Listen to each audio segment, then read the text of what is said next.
ফেব্রুয়ারি থেকে যদি একদিনও পেছানোর চেষ্টা করে এই সরকারকে 1 ঘন্টা আমরা রাখবো না। এখন আমরা গণতন্ত্রের জন্য লড়াই করছি।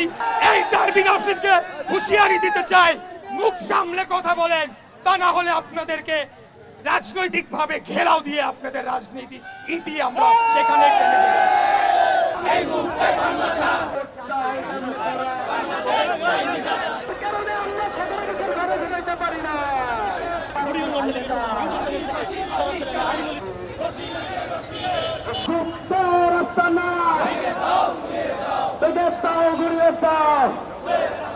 কোন কথা বললে কিভাবে রিয়াক্ট করতে পারে এগুলো আপনারা জানেন না। আপনারা রাজনীতি অনেক দূরের কথা, আপনাদেরকে প্রাইমারি স্কুলে পাঠায় দেওয়া দরকার। তারা কি করলো? রাষ্ট্রীয় নিরাপত্তা বাহিনীর সহযোগিতা নিয়ে গায়ের জোরে সেখানে নিজেদের বাহাদুরি দেখানোর জন্য গোপালগঞ্জে গিয়ে তারা জোর জবরদস্তি করে একটা পরিস্থিতি তৈরি করলো। আপনারা মুজিববাদ হটাতে চান, বাংলাদেশে তো অনেক জায়গা আছে, ওইখানে গিয়ে কেন আপনাদেরকে গোলমাল সৃষ্টি করতে হবে? সেটাই আজকে জনমনে প্রশ্ন উঠেছে। এরা জানে নির্বাচন হলে তারা 1-2টা আসন পাবে কিনা। 1991 সালে ঢাকা শহরে জামাতে ইসলামীর 7টি আসনের 7টিতে তারা জামানত বাজেয়াপ্ত হয়েছে। এই জামাত শিবির, এনসিপি এরা সব একই সূত্রে গাথা। তারা চায় না বাংলাদেশে একটা স্বাভাবিক সুস্থ নিরাপদ পরিবেশ বজায় থাকুক, যাতে করে তারা বলতে পারে নির্বাচনের পরিবেশ নাই, এবং আমরা যখনই কোনো ঘটনা ঘটে তারপরেই তাদের পাতি নেতাদের মুখে এগুলো শুনতে পাই। আমি একটা প্রতিজ্ঞা আপনাদের সামনে করতে চাই। আমাদের নেতা প্রথমে ডিসেম্বর বলেছিলেন, পরবর্তীতে বর্তমান অন্তর্বর্তীকালীন সরকার প্রধানের সাথে আলাপ আলোচনা করে আমরা জানতে পারি ফেব্রুয়ারিতে উনি রাজি হয়েছে। উনি রাজি, আমরা রাজি। এই ফেব্রুয়ারি থেকে যদি একদিনও পেছানোর চেষ্টা করে এই সরকারকে 1 ঘন্টা আমরা রাখবো না। ইলেকট্রা রেফ্রিজারেটর, খাবার তাজা তো জীবন তাজা।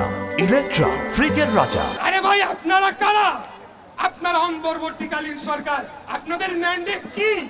কিছুই না। আপনারা কোন বিপ্লবী সরকার না, আপনারা সেটা গঠন করতে ব্যর্থ হয়েছেন। বর্তমান সংবিধানের আলোকেই আপনারা একটা সাংবিধানিক সরকার, সেটা সুপ্রিম কোর্টের রেফারেন্স নিয়ে গঠিত করা হয়েছে।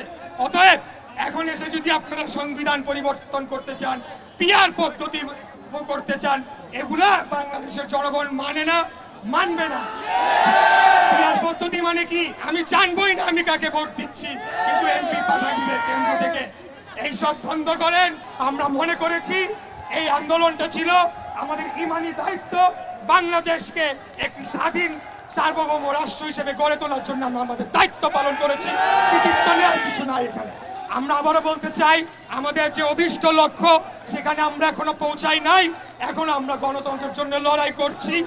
আপনারা মিষ্টি কথায়, সুন্দর কথায় ভুলবেন না। আপনারা দেখছেন প্রতিনিয়ত নতুন নতুন ঘটনা তৈরি করা হচ্ছে, দেশকে অস্থিতিশীল করা হচ্ছে।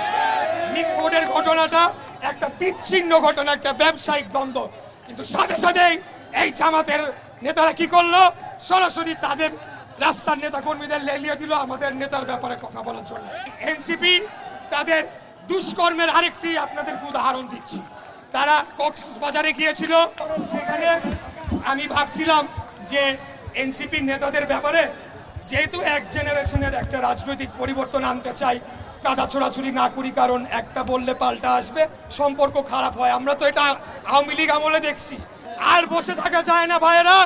এই নাসিরউদ্দিন পাটোয়ারির মতো, যাকে ইউনিভার্সিটিতে বলে ছাত্ররা যেন ডারবি নাসির বলে চিনি, আমি জানি না কেন, এই ডারবি নাসিরকে হুঁশিয়ারি দিতে চাই, মুখ সামলে কথা বলেন, তা না হলে আপনাদেরকে রাজনৈতিকভাবে ঘেরাও দিয়ে আপনাদের রাজনীতি ইতি আমরা সেখানে টেনে দেব।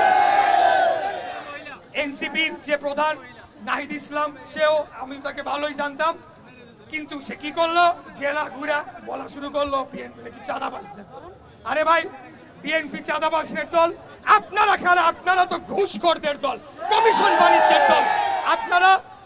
আপনারা যত ধরনের সরকারি ক্রয় কেনাকাটায় দুর্নীতি অনিয়ম আছে সবকিছু করছেন, এবং প্রত্যেকটি মন্ত্রণালয়ে একটা করে কমিটি গঠন করে দেওয়া হয়েছে। এটা শুনেন আপনারা, সেইখানে দুইজন করে ছাত্র প্রতিনিধি বসাই দিছে, এরাই সব সিদ্ধান্ত নেয়।